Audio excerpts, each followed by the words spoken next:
Hello everyone, and welcome to my Days of Our Lives Today channel. I hope everyone is having a wonderful day.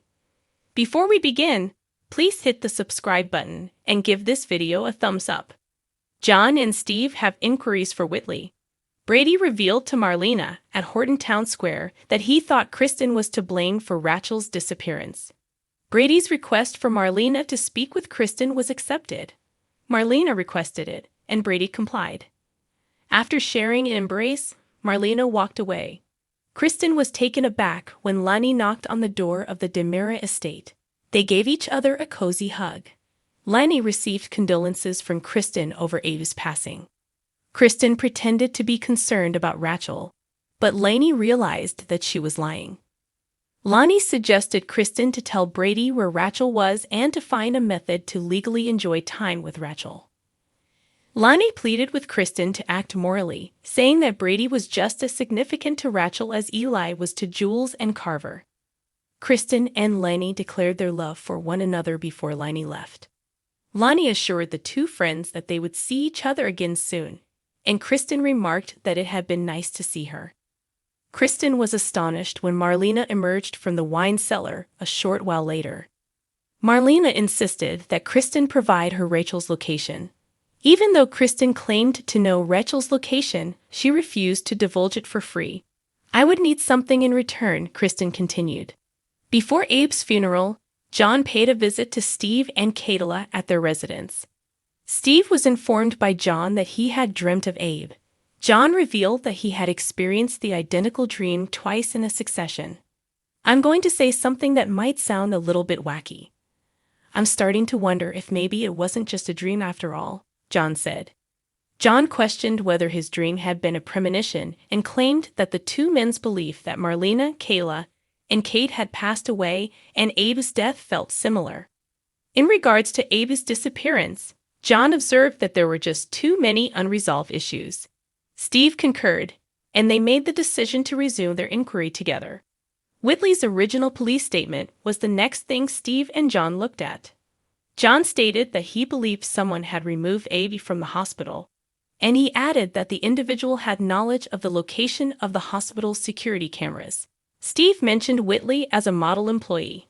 John wondered why Whitley had reported feeling sick on the day Abe vanished, since she hadn't missed a day of work in 15 years up until the death of her ex-husband. A knock on the door was heard by John and Steve. To Channel, Steve unlocked the door. When Channel said that Whitley had visited Abe and Paulina's apartment to convey her sympathies to Paulina, Steve, and John were taken aback.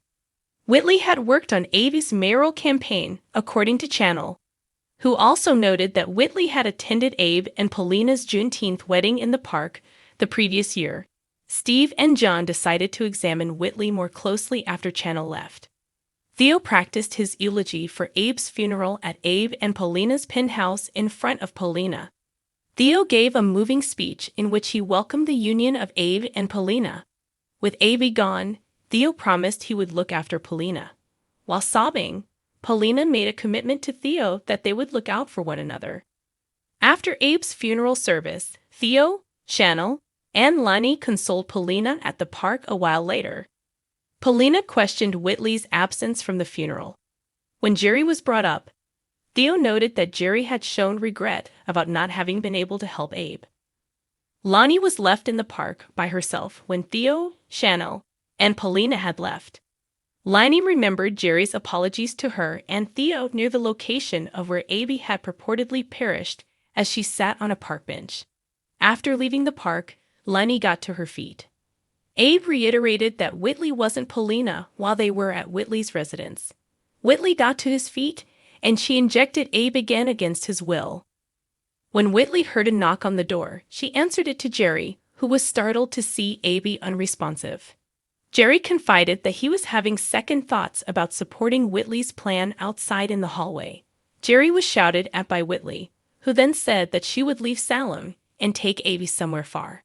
Whitley gave Jerry money to leave town as well and promised to be in touch. Abe argued that Jerry wasn't his son when they were back inside the home. Whitley explained that she had to go and promised that when she came back, she and Abe would begin a new life together. Abe continued to watch Body and Soul after Whitley left. Abe observed that Jerry wasn't Theo when he saw him on screen.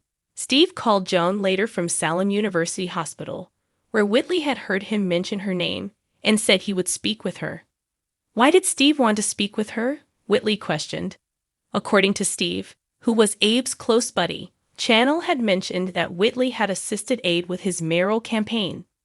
Whitley expressed the need to speak to Kayla after becoming agitated and irritated by Steve's inquiries.